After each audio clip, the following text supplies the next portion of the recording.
안녕하세요. 장충건 목사입니다. 신천지가 여전히 신문에 헤드라인을 장식하고 있습니다. 그들의 잘못된 행태, 그리고 습관적인 거짓말이 매일매일 언론에 의해서 밝혀지고 사람들에게 알려지고 있습니다. 코로나19 사태는 우리 국민들에게 큰 고통을 준 불행한 일이지만 이 신천지의 잘못된 행태를 알렸다는 점에 있어서는 큰 유익이 있다고 생각을 합니다. 저는 신천지가 공략한 한국교회의 약점이라는 제목으로 시리즈를 진행하고 있습니다. 왜냐하면 신천지는 한국교회의 잘못된 관행을 자양분 삼아서 성장했다고 생각하기 때문입니다. 신천지는 한국교회의 어떠한 약점을 공략했고 그 약점은 신천지에 어떻게 성장 동력이 되었는가 살펴보고 싶습니다. 제가 한국교회의 잘못된 점, 즉 약점을 말씀드리는 이유는 비판을 위한 것이 아니라 한국교회의 발전 방향을 알려주기 위해서입니다. 저는 오래전부터 한국교회의 잘못된 관행들에 대해서 지적하고 고치자고 제안을 해왔습니다. 근데 그 제안이 받아들여지지 않았습니다.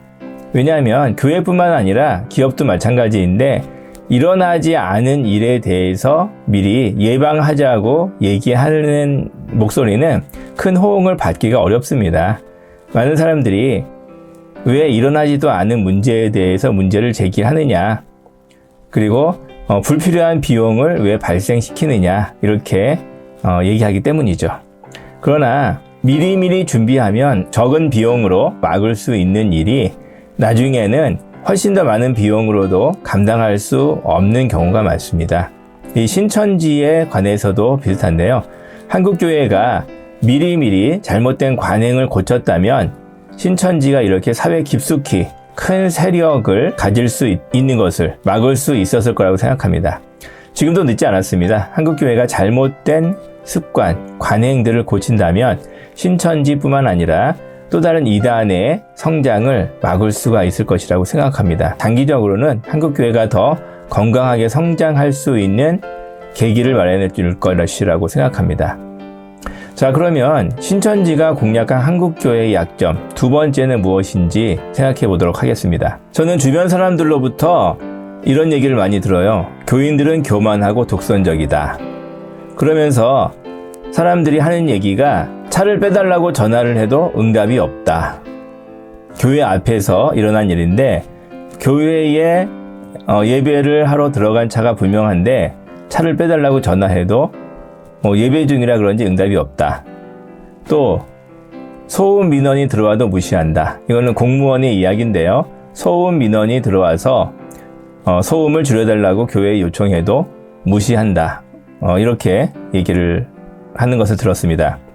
또 교회 앞 도로를 주차장처럼 사용한다. 큰 교회 앞을 지나다니는 분들이 교회 앞 도로를 주차장처럼 사용하는 교회 때문에 사고 위험 등으로 인해 사고 위험을 느끼고 또 불만이 생긴다. 이렇게 말씀하시는 걸 들었습니다.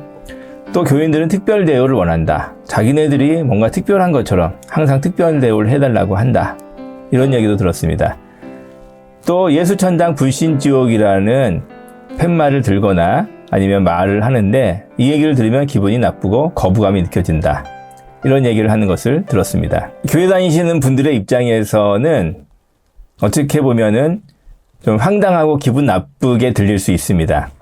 차를 빼달라고 해도 예배가 중요한데 어떻게 차를 빼줍니까? 또 예배 중에 전화를 받고 나가는 것도 예의가 아니잖아요. 또 소음 민원이 들어온다고 해도 우리는 그 사람들을 위해서 기도하는 건데 또 기도 소리를 줄이는 것도 믿음이 없는 행동인 것 같아서 소음을 줄일 수가 없는 상황이죠.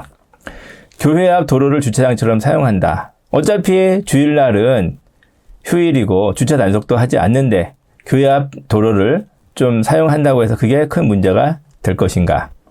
교인들은 특별한 대우를 원한다고 하는데 교인들이 특별 대우를 원하는 것이 아니라 교인은 하나님의 자녀이기 때문에 좀 특별하다. 하나님이 우리를 돕고 계신다.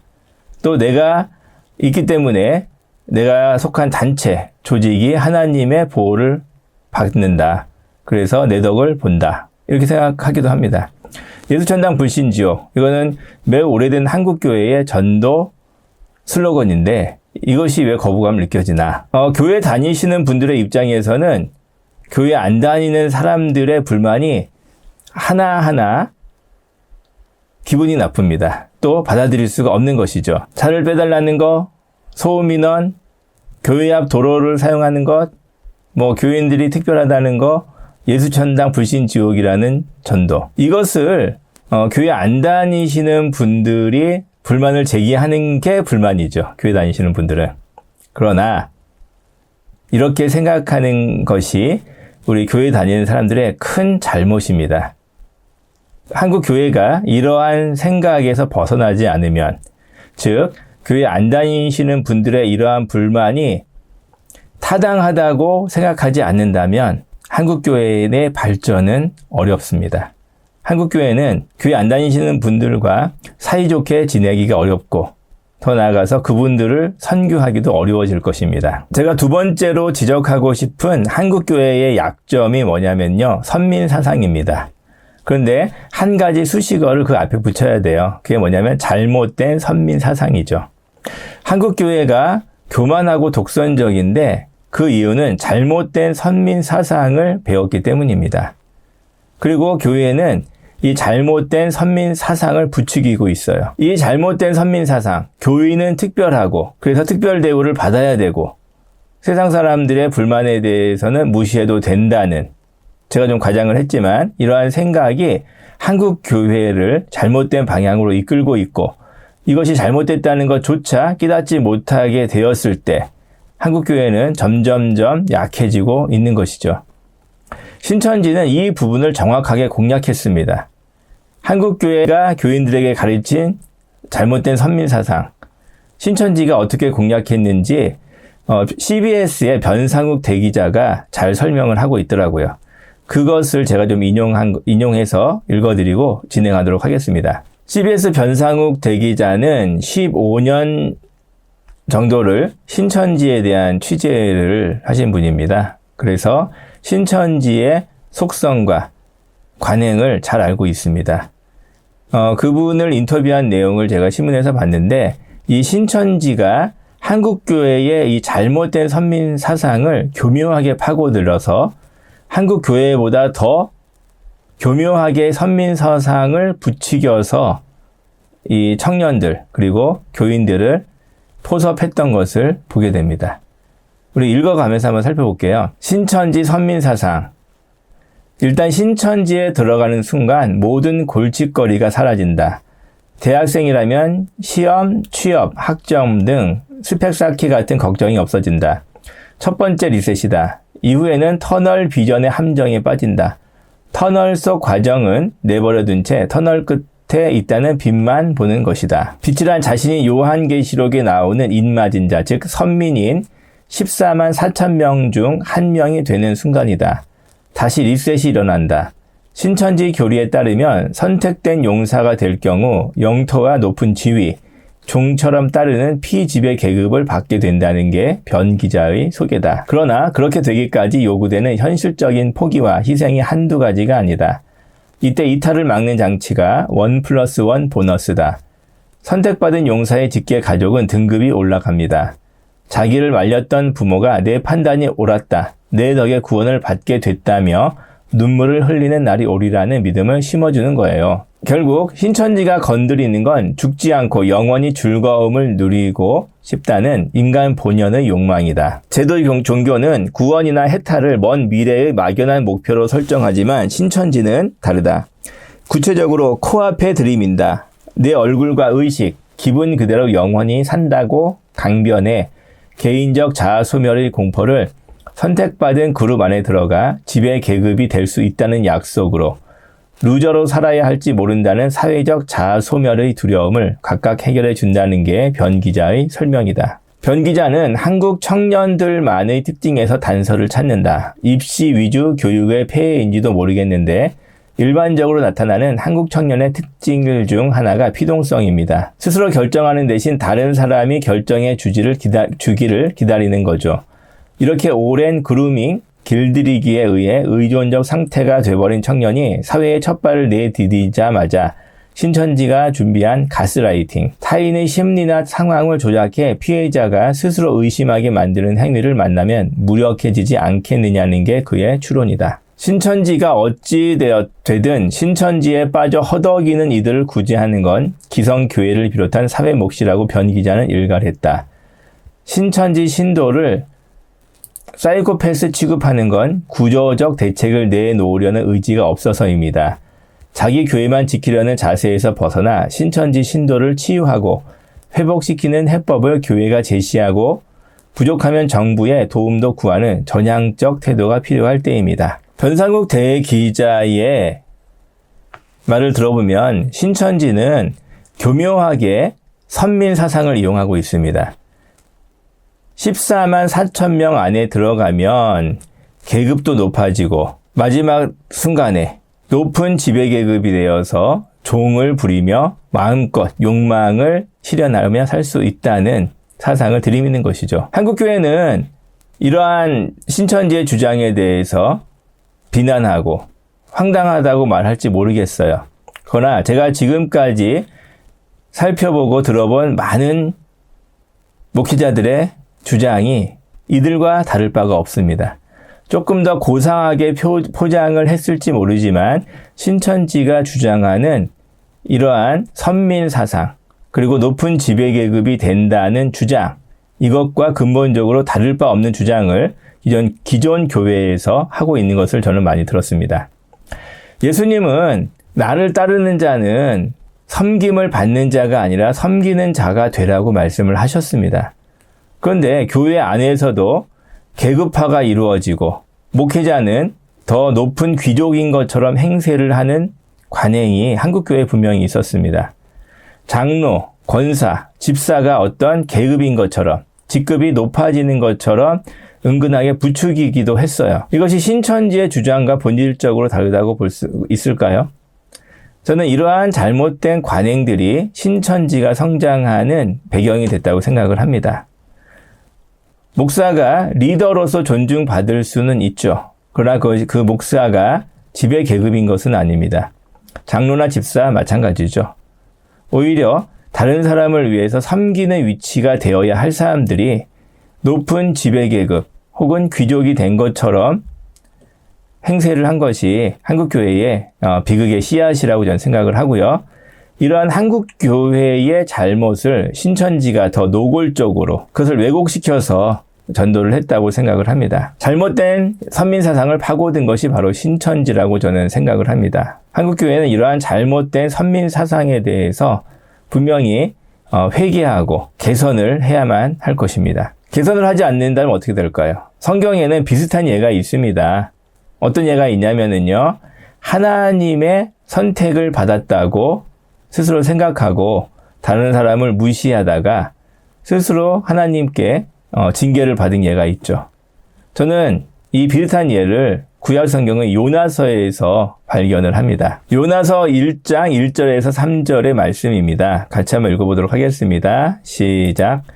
여호와의 말씀이 아미떼의 아들 요나에게 임하니라. 이르시되 너는 일어나 저 큰 성읍 니느웨로 가서 그것을 향하여 외치라. 그 악독이 내 앞에 상달되었음이니라 하시니라. 그러나 요나가 여호와의 얼굴을 피하려고 일어나 다시스로 도망하려 하여 욥바로 내려갔더니 마침 다시스로 가는 배를 만난지라. 여호와의 얼굴을 피하여 그들과 함께 다시스로 가려고 뱃삭을 주고 배에 올랐더라. 구약 성경 요나 선지자가 살던 시대에 북이스라엘의 숙적은 바로 아수르였습니다. 아수르의 수도가 니느웨인데 하나님께서 요나 선지자에게 느느웨로 가서 선교를 하라 이렇게 명령을 하신 거죠. 교회의 본질은 선교고 하나님께서 이스라엘 민족을 선택하신 이유도 이스라엘 민족을 통해서 세상의 모든 민족에게 선교를 하려는 의도였습니다. 그런데 이스라엘은 자신들이 하나님께 선택받았다는 사실만 중요하게 생각하고 자신들로부터 시작돼서 주변 나라에 하나님의 관한 믿음이 전파되어야 한다는 사실을 망각했습니다. 특히 정치적으로 반대 상황에 있었던 아수르에 대해서는 적대감을 가지고 더더욱 선교를 하지 않으려고 했죠. 하나님께서 요나에게 니느웨로 가서 선교하라고 했을 때 요나는 그 말씀을 들었지만 선교하지 않으려고 했죠. 교회의 본질은 선교인데 그 선교를 거부하면 교회는 교회의 길을 포기하는 것과 같습니다. 저는 선교학을 전공했습니다. 선교학을 전공하면서 가슴이 뜨거워지는 경험을 여러 번 했습니다. 정말 교회의 본질은 선교이고 또 선교적인 관점으로 교회를 바라볼 때 그리고 교회 주변 사람들을 바라볼 때 제 생각과 시각이 달라지는 것을 느꼈습니다. 선교하지 않는 교회는 그 생각이 짧아지고 어리석어지고 시야가 좁아지는 것을 느낍니다. 왜냐하면 선교할 필요가 없으니까 주변 사람의 목소리에 신경 쓸 필요가 없고 그들의 필요와 요청을 무시하게 되기 때문이죠. 선교하려는 생각을 가지고 있을 때와 그런 생각을 가지고 있지 않을 때 교회의 모습은 하늘과 땅 차이로 달라집니다. 하나님께서는 선교라는 목적을 가지고 이스라엘 민족을 선택을 하셨습니다. 이것이 본질이에요. 근데 이스라엘 민족은 그 본질을 오해하고 혹은 무시했던 것이죠. 3절에 보면은 요나 선지자는 다시스로 도망을 갑니다. 선교를 거부했죠. 하나님의 음성이 들려도 우리 사람들이 그 음성에 순종하는 건 아닌 것 같습니다. 하나님이 내가 싫어하는 음성을 들려주시면 못 들은 채 하거나 거부하는 일이 일어나지 않을까 저는 생각하는데요. 요나 선지자가 바로 그러한 모습을 보여주고 있죠. 하나님께서 분명히 느니웨로 가라고 했는데 정반대인 다시스로 향한 배를 탔죠. 다시스는 현재로 치면 스페인이라고 볼 수 있는데 느니웨와는 정반대 방향입니다. 그쪽으로 갔어요. 저는 요새 이 요나의 사건과 비슷한 상황을 보게 되는데 그것이 뭐냐면 정치적인 신념이 신앙보다 우월한 것처럼 보이는 교인들을 보게 되는 것입니다. 반정부 운동에 신경을 쓰느라고 신천지에 대한 공격도 하지 않아요. 제가 전에 선교했던 내용도 있죠. 정부가 미워서 신천지를 공격하지 않는 이러한 모습에 대해서 비판을 했는데 제가 정치적인 게 아니라 많은 교인들이 비상식적이에요. 그리고 신앙보다 정치적인 신념이 더 우월한 것이 아닌가라는 생각을 하게 될 때가 많습니다. 왜 한국교회는 이렇게 비상식적이 됐고 정치적인 성향이 또 정치적인 신념이 최우선이 되었는가? 저는 그것을 선교하려는 마인드가 없어졌기 때문이라고 생각합니다. 내가 아니면 다 적이고 우리 교인끼리만 잘 살면 된다는 이 생각, 이것이 그들의 귀와 눈을 멀게 하지 않았나 생각을 하게 되는 것이죠. 요나의 행동이 비슷합니다. 하나님께서 분명히 선교를 명령하셨지만 귀를 닫고 눈을 감아버리는 모습을 보였습니다. 우리는 어떤 방향을 향해 가야 할까요? 바리새인과 정반대의 방향으로 가면 됩니다. 로마서 8장 20절에 보면은요, 결국 이 이스라엘 백성들이 하나님께 버림받았다는 내용이 나오죠. 8장 20절입니다. 제가 읽어보도록 하겠습니다. 옳도다. 그들은 믿지 아니함으로 꺾이고 너는 믿음으로 섰느니라. 높은 마음을 품지 말고 도리어 두려워하라. 여기서 그들은 이스라엘 민족을 의미합니다. 믿지 아니함으로 꺾이고 하나님의 말씀을 거부하고 또 하나님이 보내신 예수 그리스도를 믿지 않아서 그들이 버림받았다는 의미입니다. 너는 이방인을 의미합니다. 이스라엘 민족이 아닌 사람들을 의미하는 것이죠. 우리가 이스라엘 민족이 아닌 사람들은 예수님을 믿었으므로 서게 되었다. 믿음의 자손이 되었다. 이렇게 얘기하는 것이죠. 그러니까 높은 마음을 품지 말고 도리어 두려워하라. 이렇게 권면을 하고 있습니다. 요나부터 시작되었던 이스라엘의 이 독선과 교만이 신약시대까지 이어져서 바리새인들로 연결됩니다. 그들은 하나님이 보내신 예수님을 믿지 않고 스스로 버림받는 길에 들어서게 되었죠. 한국교회가 바리새인처럼 되고 있지 않나 저는 걱정을 합니다. 이제는 어느 정도 세력을 일구었으니까 더 이상 전도할 필요 없고 믿지 않는 사람들이 뭐라고 하든 우리 교인들끼리 잘 살아보자. 이런 생각으로 교회를 운영하는 것은 아닌가 생각하게 됩니다. 그러나 그렇게 교회 안에서만 잘 살아보자는, 우리 교회만 잘 지키자는 생각이 성공을 거둘 수가 없다는 것이 명백해졌습니다. 신천지가 이러한 한국교회의 생각을 교묘하게 파고들어서 그 약점을 틈타서 교회를 분열시키고 무너뜨리고 있다는 것이 우리 눈앞에서 보여지고 있기 때문이죠. 신천지가 공략한 이 한국교회의 잘못된 선민사상, 하나님께서 우리를 선택했으니까 우리는 특별하고 믿지 않는 사람들은 우리보다 열등하다, 이러한 생각이 바로 신천지가 공략한 한국교회의 약점입니다. 이것은 정말로 어리석은 생각이고 잘못된 생각이죠. 사실은 본질을 배우지 못한 행태입니다. 즉 믿음에 이르지 못한 모습이죠. 한국교회는 예수 그리스도의 인격과 그분의 성품을 담는 데 실패했다고 볼 수 있습니다. 아직 예수님을 분명히 알지 못하고 있어요. 이 부분을 신천지가 공략한 것이죠. 한국교회가 놓치고 있는 부분을 신천지가 정확하게 파고들어서 그 잘못을 신랄하게 비판하고 그들의 위선을 지적하고 있는 것이라고 저는 생각을 합니다. 어떻게 이 문제를 해결하고 할 수 있을까요? 본질로 돌아가야겠죠. 섬김을 받는 자가 되지 말고 섬기는 자가 되어야 합니다. 나만 특권 의식을 가진 선민이다, 선택받은 민족이다 라는 생각에서 벗어나서 다른 사람을 선택받도록 하기 위해서 나는 일하는 일꾼이다 라는 겸손한 자세를 가져야죠. 그리고 선교하려는 생각을 가지고 있다면 주변 사람들의 불만, 주변 사람들의 목소리, 주변 사람들의 고충에 대해서 눈을 열고 귀를 열어서 그들을 감싸 안으려고 노력해야 되지 않겠습니까? 한국 교회가 급격하게 바리새인처럼 되어 있고 교만과 독선으로 원성을 사고 있습니다. 이것을 똑똑하게 깨닫고 고치지 않는다면 한국 교회의 미래는 어두울 수밖에 없습니다.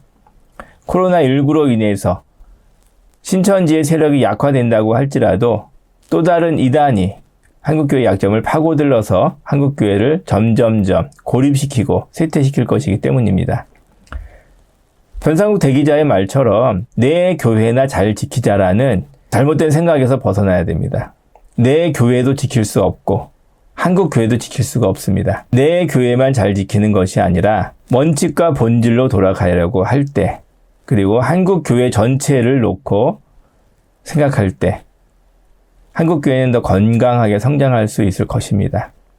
무엇보다도 자기 객관화를 통해서 다른 사람의 관점에서 교회를 바라보는 시각이 필요합니다. 반정부 운동에 시간과 에너지를 쏟지 말고 교회를 바라보는 데에 더 신경을 써야겠습니다. 그것이 한국교회가 살 길이고 한국교회가 건강하게 성장하는 길입니다. 여러분, 우리가 요나처럼 되지 맙시다. 요나에 관한 설교만 매일 하면서 요나와 같은 행태를 반복하지 맙시다. 우리는 선택받았지만 그것은 섬김을 받으라는 선택이 아니라 섬기라는 선택입니다. 다른 사람보다 먼저 선택받았지만 그것은 하나님의 은혜로 인한 것이지 우리의 잘남으로 인한 것이 아닙니다. 예배 중이라도 차를 빼달라는 전화를 받으면 나가서 차를 빼줘야 되지 않겠습니까? 예배도 중요하지만 주변 사람을 섬기는 것이 더 중요하죠. 그러한 일이 발생하지 않도록 미리미리 대비하고 준비하고 주변 사람들에게 폐를 끼치지 않으려는 자세가 더 중요하지 않겠습니까? 제가 처음에 말씀드렸던 사람들의 불만, 이 불만이 지금 여러분이 보시면 어떠십니까? 이 불만에 대해서 불만이 느껴지고 기분이 나쁘다면 그 사람은 바리새인이 아닐까 저는 생각을 합니다. 우리는 우리 자신을 객관적으로 바라보는 훈련이 필요해요. 이 불만이 기분 나쁘게 느껴지면 선교적 마인드가 없는 요나와 같은 상태라고 볼 수가 있습니다. 우리의 마음이 높아지고 교만해진 것을 알지 못하는 상태인 것이죠. 우리가 선교적인 자세로 서 있을 때 주변 사람들의 목소리가 들리고 그들의 관점이 이해가 됩니다. 이것이 자기 객관화예요. 자기 객관화는 신앙으로 가는 첫걸음입니다. 자기 객관화가 안 되는 사람은 신앙의 길에 들어섰다고 볼 수조차 없는 거예요. 요나와 같은 사람이 되지 마시길 부탁을 드립니다. 한국교회의 발전을 위해서 신천지 말고 또 다른 이단의 공격으로부터 미리 방어하기 위해서 신천지와 같은 이단, 또 어떠한 한국 교회의 약점을 공략할지 모릅니다. 그러한 공략으로부터 우리가 벗어나는 길은 하나입니다. 정도를 가야죠. 예수님의 성품을 닮아서 예수님이 말씀하신 대로 섬김을 받는 자가 아니라 섬김을 하는 자, 낮은 자세로 주변 사람들의 의견과 고충에 귀를 기울이는 자가 되어야겠습니다. 그럴 때 한국교회는 건강하게 성장할 수 있을 것입니다. 감사합니다.